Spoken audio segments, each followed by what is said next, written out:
એમની સાથે પધારેલા અને મંચસ્થ સંતોનું પણ સંસ્થા વતી હું હાર્દિક સ્વાગત કરતા હર્ષ અને ગૌરવની લાગણી અનુભવું છું.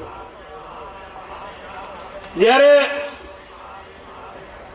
ગોંડલને આંગણે આવડું મોટું ધર્મ કાર્ય થઈ રહ્યું હોય અને આવી ઉત્સાહની હેલી,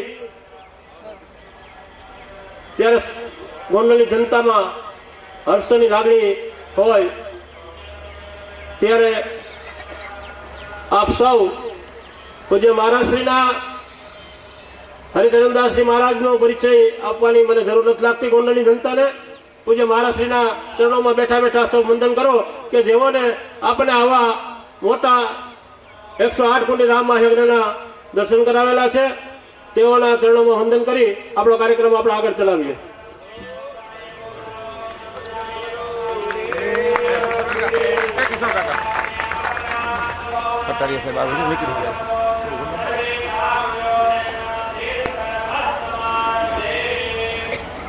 આપ સૌએ 108 કુંડી રામ મહાયજ્ઞ જે 17 દિવસીય અને 7 દિવસ માટે ચાલી રહ્યો છે તેઓના દર્શન કરેલા હશે જ. તો આપ સૌ વિચારો કે આપણે એક નાનકડો પ્રસંગ કરવો હોય તો કેટલી બધી તૈયારી કરીએ છીએ. આ 108 કુંડી તૈયાર કરવામાં 1.5 માસ લાગેલો. ભાઈઓ બહેનો, એટલી પવિત્રતા પૂજ્ય મહારાજશ્રીએ જળવાવેલ છે કે તેનું લીપણ કરેલ છે. એમાં 12 ટ્રક ગાયના છાણથી સમગ્ર યજ્ઞ પરિસરનું આપણે લીપણ કરેલ છે. યજમાનો સિવાય આપણે કોઈને અંદર પ્રવેશ આપતા નથી. આટલો પવિત્રતા પૂર્વક જે યજ્ઞ સંપન્ન થઈ રહ્યો છે, તો મને એમાં કોઈ શંકા નથી કે આ યજ્ઞથી ગોંડલની નહીં પણ સૌરાષ્ટ્ર અને ગુજરાતની જનતાને બહુ મોટો લાભ થશે. આ યજ્ઞ સૌરાષ્ટ્રના ભજુભાઈ શાસ્ત્રી જેવું નામ પણ બધા જાણો છો કે જેનું જે વિધિ વિધાન અને જે રીતે એનું કાર્ય કરી રહ્યા છે તે રીતે ન ભૂતો ન ભવિષ્યથી. હવે હું નથી માનતો કે કોઈ ટૂંક સમયમાં આવો સૌરાષ્ટ્ર ગુજરાતમાં યજ્ઞ થાય. ખાલી પૈસાથી મિત્રો કઈ કામ થતું નથી, પણ જેમાં સમર્પિત આપણા કાર્યકર્તાઓ પૂજ્ય મહારાજશ્રીનું માર્ગદર્શન અને એમના આશીર્વાદથી જ આપણે આ કાર્ય સંપન્ન કરવા જઈ રહ્યા છીએ. હવે આપણા આંગણે જ્યારે જગતગુરુ શંકરાચાર્યજી મહારાજ પધારેલા છે ત્યારે તેનું સુઓચિત સ્વાગત ગોંડલની જનતા વતી અને સંસ્થા વતી કરવાનું હોય, હું એ કાર્યક્રમને આગળ ધપાવું છું.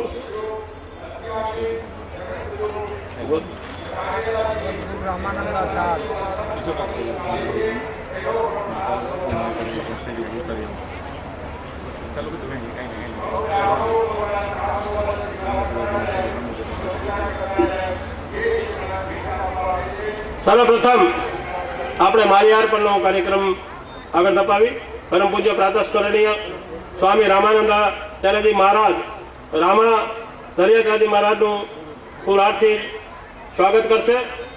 ડૉક્ટર રામેશ્વરદાસજી મહારાજ વૈષ્ણવ સંસ્થા વતી ડૉક્ટર સાહેબ રામાનંદાચાર્યજી મહારાજનું માલ્યાર્પણ કરી સ્વાગત કરશે. ઉભા રહેજો.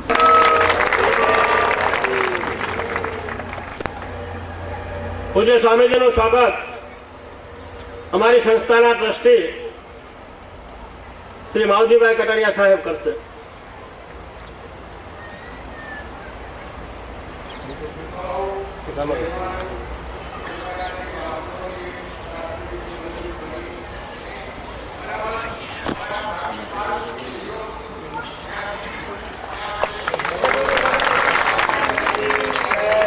પૂજ્ય સ્વામીનું માલ્યાર્પણથી સ્વાગત કરશે ગોંડલ લોહાણા મહાજનના પ્રમુખ અને અમારા સાથી કાર્યકર્તા ભાઈ શ્રી અનિલભાઈ સેલાણી.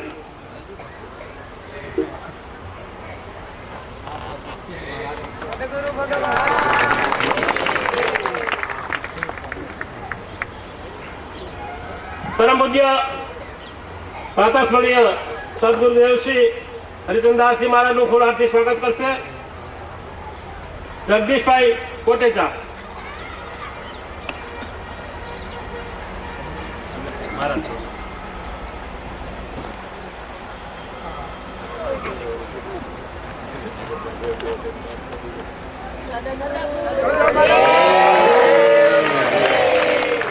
પૂજ્ય મહારાજશ્રીનું સ્વાગત કરશે અમારી સંસ્થાના સદગુરુ ચેરિટેબલ ટ્રસ્ટના ટ્રસ્ટી માન્ય શ્રી અનંતભાઈ કારિયા।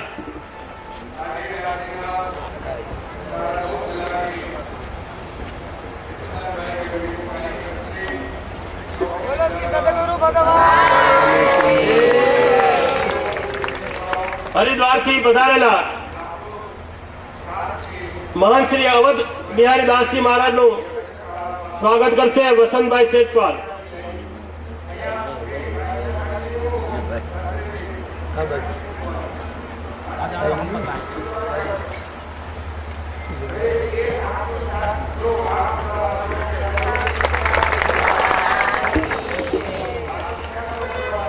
આવી જ રીતે આપણી વચ્ચે અયોધ્યાથી પધારેલા શ્રી રામતીરથ દાસજી મહારાજનું સ્વાગત કરશે જયેશભાઈ ખગરામ।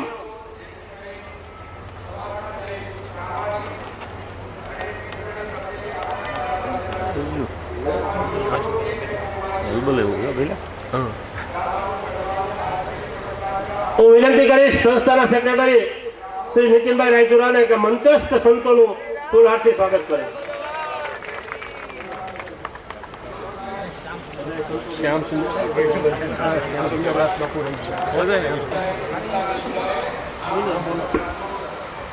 આપણા વ્યાસપીઠાધીશ જે વ્યાસજી તરીકે રોજ આપણે સંગીતભાઈ રામાયણનું પાઠ કરાવે છે જેવા શ્યામ સુંદરદાસજી મહારાજનું નીતિનભાઈ રાયચુરા ફૂલહારથી સ્વાગત કરશે।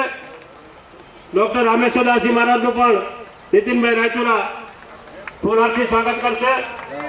રામજી મંદિરના વર્તમાન મહાન પૂજ્ય પ્રભુદાસજી મહારાજનું પણ નીતિનભાઈ રાયચુરા ફૂલહારથી સ્વાગત કરશે અને મંચસ્થ બીજા સંતોનું પણ ફૂલહારથી સ્વાગત કરે છે ભાઈ શ્રી નીતિનભાઈ રાયચુરા।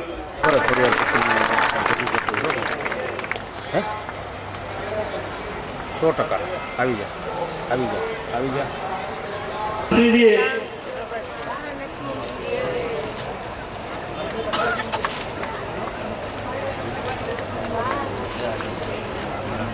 ના પહેલા પહેર લે અને પહેર ના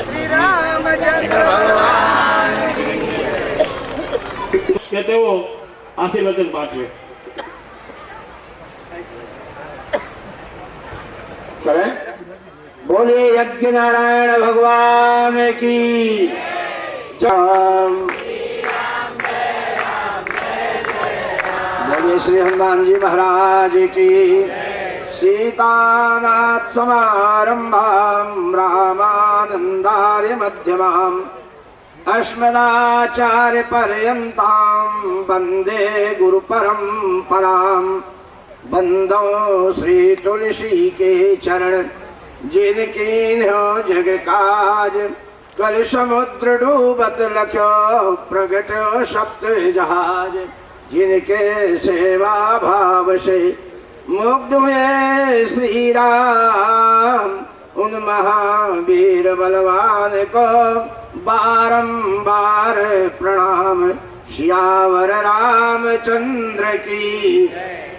परमादरणीय अर्चनीय वंदनीय पूजनीय जगत गुरु पद प्रतिष्ठित आचार्य स्वामी श्री रामानंदाचार्य महाराज पूज्य सतगुरुदेव भगवान मन श्री यज्ञकर्ता श्री पूज्य महाराज जी अब हरिद्वार धाम से पधारे हुए महंत श्री अवध बिहारी दास जी महाराज डॉक्टर श्री रामेश्वर दास जी श्री वैष्णव सुखदेव के स्वरूप व्यास स्वरूप श्री व्यास जी महाराज मंच पर उपस्थित समस्त पूज्य संत चरण भगवत चरणानुरागी भक्तगण भक्ति स्वरूपा माता एवं बहनों इस नवरात्रि के पावन पर्व पर सप्त दिवसीय श्री राम महायज्ञ के पावन सानिध्य में आचार्य जगत गुरु भगवान श्री रामानंदाचार्य जी की छत्र छाया में हम सब बैठ करके एक विशाल संत सम्मेलन का आयोजन कर रहे हैं।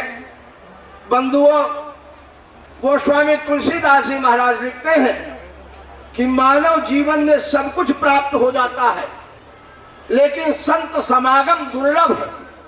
और अगर संत समागम प्राप्त हो गया तो इससे बढ़कर के संसार में और कोई दूसरा लाभ नहीं है और कोई दूसरा जश्न नहीं है। ये मैं नहीं कह रहा हूं, बल्कि भगवान शंकर महारानी पार्वती से कहते हैं कि प्रिय, संसार में लोग लाभ की कामना के लिए सारे कार्य करते हैं, लेकिन जो लाभ जीव को सत्संग में प्राप्त होता है, संतों के माध्यम से प्राप्त होता है, वो अन्यत्र कहीं प्राप्त नहीं हो सकता।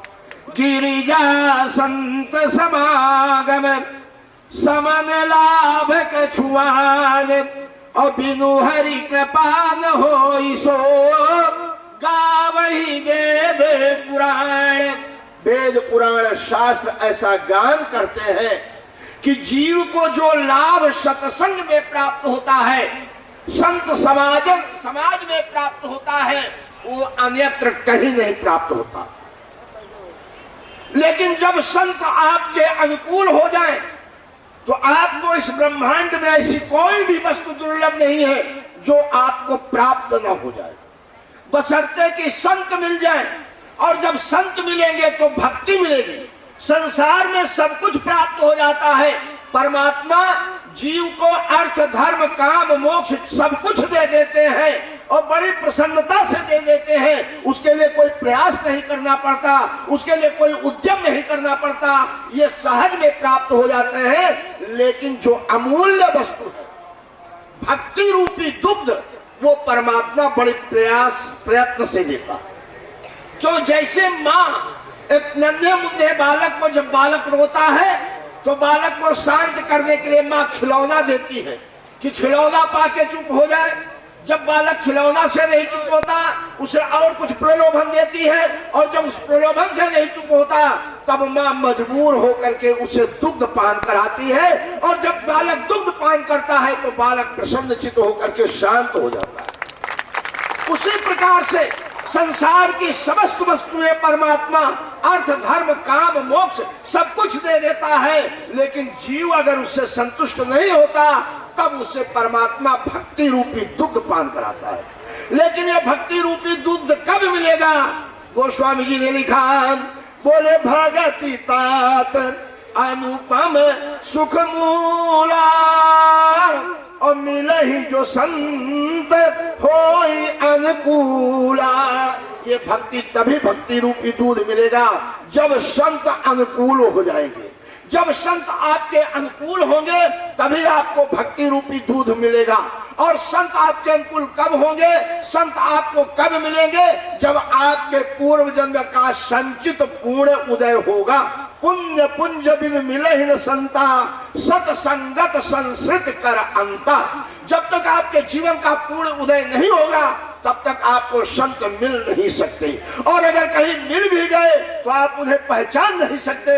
वो आपके रास्ते निकल जाएंगे, आप तो वही रह जाएंगे। मक्का गया, मदीना गया और करबला कर गया, जैसा गया वैसा चल फिर के बुद्धू वापस घर को आ गया। लेकिन अगर संत अनुकूल है तो आप सबको संत पहचानने में देरी नहीं लगेगी। गोस्वामी जी ने लिखा, बोले पुण्य पुंज, जब तक पुण्य का पूंजी एकत्र नहीं होगा संत नहीं। तो आज निश्चित गोंडल वासियों का पूर्ण उदय हुआ है। पूज्य महाराज श्री की कृपा से आज आपको जो विशाल संतों का सम्मेलन दिख रहा है, और अपने मध्य में आचार्य जगत गुरु भगवान श्री रामानंदाचार्य जी महाराज विद्यमान है। ये कौन है आप जानते हैं? बंधुओं, जब जब देश के ऊपर संकट आया है, जब जब धर्म का ह्रास हुआ है, तब भगवान अपनी विभूतियों को भेज करके और धर्म का द्रोह करने वाले का विनाश करके और धर्म की स्थापना करते हैं। उस समय रामानंदाचार्य जी महाराज का प्रादुर्भाव हुआ लगभग आज से 700-750 वर्ष पूर्व, जब इस देश में जबरदस्ती हिंदुओं को मुसलमान बनाया जा रहा था, जबरदस्ती धर्म परिवर्तन किया जा रहा था। चारों तरफ जनता त्राहि त्राहि कर रही थी, बहन और बेटियों का सौदा हो रहा था। मंदिरों तोड़े जा रहे थे, धर्म मिटाया जा रहा था। सकल धर्म देखे विपरीता, सब लोग धर्म से विमुख हो रहे थे। उस समय ये पृथ्वी ग्लान में भटकी है और भगवान स्वयं राम, रामानंद स्वयं राम प्रादुर्भूतो महीतले, भगवान राम स्वयं रामानंदाचार्य के रूप में अवतरित होकर के और धर्म की स्थापना करते हैं। उसी पद पर प्रतिष्ठित जगत गुरु भगवान श्री रामानंदाचार्य के पद पर पूज्य गुरुदेव महाराज विद्यमान है, जिनका दर्शन हम लोगों को प्राप्त होगा। ये कोई साधारण पुण्य नहीं है, ये इसके लिए गोस्वामी जी ने लिखा है, बोले पुण्य पुंज बिनु मिलई न संता। जब तक हमारे संचित पूर्ण उदय नहीं हुए थे तब तक हमें महापुरुषों का दर्शन प्राप्त नहीं हुआ। तो आज हम लोग महापुरुष का दर्शन कर रहे हैं। बंधुओं, जितने भी आचार्य हुए हैं वो सब दक्षिण भारत में हुए हैं, लेकिन जगत गुरु भगवान श्री रामानंदाचार्य जी महाराज जी एक ऐसे आचार्य हुए जो उत्तर भारत में हुए हैं। मैं तो ये कहना चाहूंगा और ये कहता हूं दावे के साथ, जिस विद्वान चाहे जो टोके हमें पूछने को तैयार हूं, जगत गुरु कौन बनने योग्य है? जगत गुरु बनने को योग्य वही है जो पूरे जगत को अपने में समेट लेता है, वही जगत गुरु बनने के योग्य है। मैं बराबर सुना करता हूँ, कई जगह लोगों के एक मन में बस बना है कि एक ही जगत गुरु है, बोले शंकराचार्य। शंकराचार्य भाई, आप लोग भले शंकराचार्य जी को जगत गुरु माने, शंकराचार्य जी महाराज केवल ब्राह्मणवाद लेकर के चले हैं और ब्राह्मणों को ही दीक्षित दे करके उनको आगे बढ़ाए। जितने भी वल्लभाचार्य हुए, निम्बार्काचार्य हुए, गौड़ियाचार्य हुए, जो भी चार्य हुए हैं, ये सब एक संप्रदाय को, एक विशिष्ट व्यक्ति को लेकर के चले। लेकिन हमारे जगत गुरु भगवान श्री रामानंदाचार्य जी महाराज ने सबको अपनाया और उनका एक ही नारा था कि जाति पाति पूछे नहीं कोई, हरिका भजे सो हरिका कोई। वहां पर कोई न ब्राह्मण है, न कोई क्षत्रिय है, न कोई वैश्य है, न कोई शूद्र है। बोले जगत गुरु भगवान श्री रामानंदाचार्य जी ने सबको समान अधिकार दिया। कबीर को शिष्य बनाया, रैदास को शिष्य बनाया, पीपा को शिष्य बनाया, सेन भक्त को शिष्य बनाया, पद्मावती को शिष्य बनाया। यानी जगत गुरु जी ने सब जाति का मिश्रण करके सबको कंठ से लगाया। नहीं तो कबीर को शंकराचार्य जी ने नहीं लगाया, रैदास को शंकराचार्य जी ने नहीं लगाया, बोले हरिजन ऐसे दूर रखो, किसी आचार्य जी ने नहीं लगाया। लेकिन हमारे भगवान राम का जैसा उदार चरित्र है वैसा किसी दूसरे का चरित्र नहीं है। ऐसो को उदार जगमाही, बिनु सेवा जो द्रवहि दीन पर, राम सरस को नाही, ऐसो को उदार जगमाही। तो भगवान राम स्वयं गिद्ध को अपनाए, शबरी को अपनाए और उन्हीं के अवतार जगत गुरु भगवान श्री रामानंदाचार्य के रूप में विद्यमान आचार्य श्री ने सबको अपनाया। इसलिए मैं दावे के साथ कहता हूं कि एक ही ऐसा उदार आचार्य हम इस देश को प्राप्त हुआ है जो सबको लेकर के चला और यही कहा कि जाति पाति पूछे नहीं कोई, हरिका भजे सो हरिका कोई।